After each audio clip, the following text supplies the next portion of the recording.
सुरक्षित रहना मानव के लिए सबसे प्रमुख इच्छाओं में से एक है। संपूर्ण सभ्यताओं का निर्माण सुरक्षित होने के सरल आधार पर किया गया, जो उनकी वृद्धि को पूरा कर सकते हैं। शिकारियों से सुरक्षा, भूख और प्यास से सुरक्षा, दुश्मनों से सुरक्षा, भौतिक गिरावट से सुरक्षा, विनाश से सुरक्षा। तो क्या इस तरह के सवाल पूछने के लिए पृथ्वी पर सबसे सुरक्षित जगह है? कम से कम कहने के लिए एक बड़ा क्रम है। व्यक्तिगत खतरे से सुरक्षित होने के लिए क्या मापदंड की मांग की जा रही है वो सबसे सुरक्षित हो? क्या यह भूख या प्यास से सुरक्षित है, या यह युद्ध या संघर्ष के कारण मारे जाने से सुरक्षित है?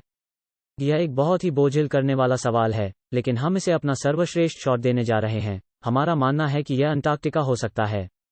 जी हां, आपने सही सुना कि पृथ्वी पर सबसे ठंडे स्थान ही नहीं बल्कि ग्रह पर सबसे दक्षिणी महाद्वीप दुनिया में सबसे सुरक्षित जगह हो सकती है। हम इस नतीजे पर कैसे आए? यदि आप छोटी गलतियों को क्षमा करते हैं, तो हम अंटार्कटिका को धरती पर सबसे सुरक्षित स्थान के रूप में प्रामाणिकता के साथ प्रस्तुत करेंगे, जो एक संभव घटना है जो दुनिया भर के लोगों को भयाकुल कर देती है। थर्मोन्यूक्लियर युद्ध, परमाणु हथियारों के साथ एक विश्व युद्ध, या यहां तक कि उस मामले के लिए एक क्षेत्रीय युद्ध लगभग निश्चित रूप से पारिस्थितिक और मानव तबाही के परिणामस्वरूप दुनिया भर में अंटार्कटिका में प्रवेश करेगा। कंप्यूटर मॉडलिंग से पता चलता है कि अंटार्कटिका के बारे में है। जहां तक आप जा सकते हैं वहां पर भी परमाणु विनाश कभी भी हो सकता है। न केवल यह दूरस्थ है, बल्कि यह दुनिया के पहले परमाणु हथियार समझौते का स्थल भी यही था। 1959 में अंटार्कटिक संधि ने सभी परमाणु हथियारों के विस्फोट पर प्रतिबंध लगा दिया और शांतिपूर्ण अनुसंधान के लिए महाद्वीप को नामित किया।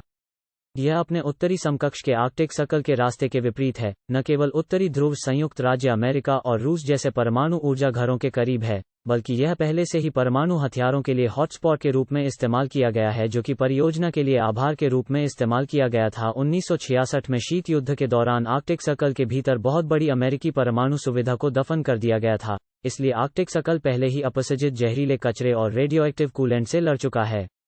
ऐसा नहीं है तो हम इसे और अधिक व्यक्तिगत बनाते हैं। हत्या के बारे में, अंटार्कटिका बेशक संयुक्त राष्ट्र के अनुसार एक देश नहीं है, इसलिए यह हत्याओं के अनुसार क्रमबद्ध देशों की सूची में भी नहीं है। वैसे मोनाको उस सूची में सबसे अच्छा है, लेकिन आज तक अंटार्कटिका पर संभावित हत्या के केवल एक मामले की जांच की गई है। यहां एक कुक ने अपने साथी पर एक हथौड़े से हमला किया था मैकमुर्डो स्टेशन पर 1996 में, लेकिन पता नहीं चल सका कि यह एक हत्या थी। एक अजीब मामला 2007 में एक वैज्ञानिक अनुसंधान का है। यहां एक वैज्ञानिक ने आत्महत्या कर ली थी, जो कि हत्या लग रहा था, लेकिन हत्या सिद्ध नहीं हो सका। व्यक्तिगत संपत्ति भी इस भव्य सफेद महाद्वीप पर सुरक्षित है। अंटार्कटिका में डकैती का कोई अस्तित्व नहीं है। लगभग हर कोई अंटार्कटिका पर अस्थायी रूप से रहता है और इसलिए वहां बहुत कुछ लाया जा सकता है और हमेशा पैसे का कोई फायदा नहीं होता है। यहां पर कोई किस पर खर्च करे और व्यक्तिगत सुरक्षा बहुत आसान हो जाती है। ऐसे जगह पर रहना जहां अधिकांश अपराधियों को अपराध करने पर निकालकर घर भेज दिया जाता है, बहुत आसान और इसे सुरक्षित हो जाता है। यह सच है कि अंटार्कटिका में रहने वाले मौसम के संबंध में यह आसान नहीं है। यह एक ऐसी जगह है जो वर्ष के अधिकांश समय के लिए कड़ाके की ठंड होती है और जो ग्रह पर सबसे खराब बर्फानी तूफान और बर्फ के तूफान के कुछ गवाह है। हालांकि सही मायने में कोई भी किसी भी मामले में अंटार्कटिका के उस मौसम में कोई भी फंसा नहीं है, और यह एक ऐसी जगह है जो कई अन्य प्राकृतिक आपदाओं जैसे कि तूफान, बवंडर, बाढ़ या यहां तक कि भूस्खलन से रहित है।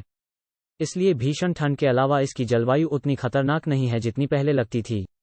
अंटार्कटिका में रहने वाले लोग प्रदूषण से भी अपेक्षाकृत सुरक्षित हैं। पृथ्वी पर कहीं भी मानव निर्मित प्रदूषण और निश्चित रूप से पारिस्थितिक संकट की घटनाओं से अतिसंवेदनशील है, लेकिन अंटार्कटिका पृथ्वी पर किसी भी जगह के रूप में प्राचीन और साफ है। हालांकि कोई भी जगह उतना साफ नहीं रहा जितना कि वो मनुष्यों के कारण खनन के बिना हो सकता है। उदाहरण के लिए दुनिया भर में पर्यावरण तबाही और प्रदूषण के प्रमुख कारणों में से एक। 2014 में यह पुष्टि की गई कि अंटार्कटिका में किसी भी प्रकार का खनन कम से कम 2048 तक प्रतिबंधित रहेगा। 1959 की अंटार्कटिका संधि के अनुसार विश्व समुदाय शांति और विज्ञान के लिए एक प्राकृतिक रिजर्व के रूप में महाद्वीप को नामित करना जारी रखता है, और इसका मतलब है कि कहीं और की तुलना में पूरी तरह से कम प्रदूषण। शायद उन्हें बढ़ती संख्या में अंटार्कटिका की ओर जाने वाले उन सभी क्रूज जहाजों को रोकने के बारे में कुछ करना चाहिए। हालांकि यह कहा गया है कि परमाणु युद्ध की स्थिति में क्राइस्टचर्च और न्यूजीलैंड का साउथ आइलैंड धरती पर सबसे सुरक्षित जगह होगी। यदि यह युद्ध प्रशांत रिम में शुरू नहीं होता है, वही पेर्थ और पश्चिमी ऑस्ट्रेलिया के लिए बिल्कुल सुरक्षित नहीं है। चीन, उत्तर कोरिया या जापान को एक परमाणु मैच में घसीटना चाहिए। लोगों ने ईस्टर द्वीप को सुदूर प्रशांत महासागर में रापा नुई के रूप में भी जाना जाता है क्योंकि यह दूरस्थ होने के कारण है। लेकिन प्रशांत महासागर का अधिकांश हिस्सा पहले से ही उच्च स्तर के विकिरण, प्लास्टिक और अन्य जहरीले कचरे से प्रदूषित है। ट्रिस्टन दा कुन्हा दक्षिण अटलांटिक महासागर में एक द्वीप का एक हिस्सा है। यह कहना निश्चित रूप से एक खिंचाव है कि अंटार्कटिका पृथ्वी का सबसे सुरक्षित स्थान है। उदाहरण के लिए आइसलैंड को धरती पर सबसे सुरक्षित स्थानों में से एक के रूप में भी जाना जाता है। यह निश्चित रूप से अंटार्कटिका की तुलना में अधिक तापमान है और यह निश्चित रूप से अंटार्कटिका की तुलना में रहने के लिए बहुत अधिक सभ्य और सत्कार वाली जगह है। लेकिन शायद यह अंटार्कटिका के चरम निर्जनता और वीरानी के निकट है। यह वास्तव में चरम सामान के संबंध में हमारे दिमाग में सिर्फ इतना सुरक्षित बनाता है, और यह यूरोप और उत्तरी अमेरिका की पसंद से बहुत दूर है, जो आइसलैंड के अधिकार के लिए एक से अधिक कह सकता है। इसीलिए हम सोचते हैं कि अंटार्कटिका धरती पर सबसे सुरक्षित जगह हो सकता है। और ऐसे वीडियो के लिए इस वीडियो को लाइक करें, इस चैनल को सब्सक्राइब करना न भूलें। यदि आप पहली बार हमारे चैनल पर आए हैं तो अन्य वीडियो की जांच करने के लिए न भूलें।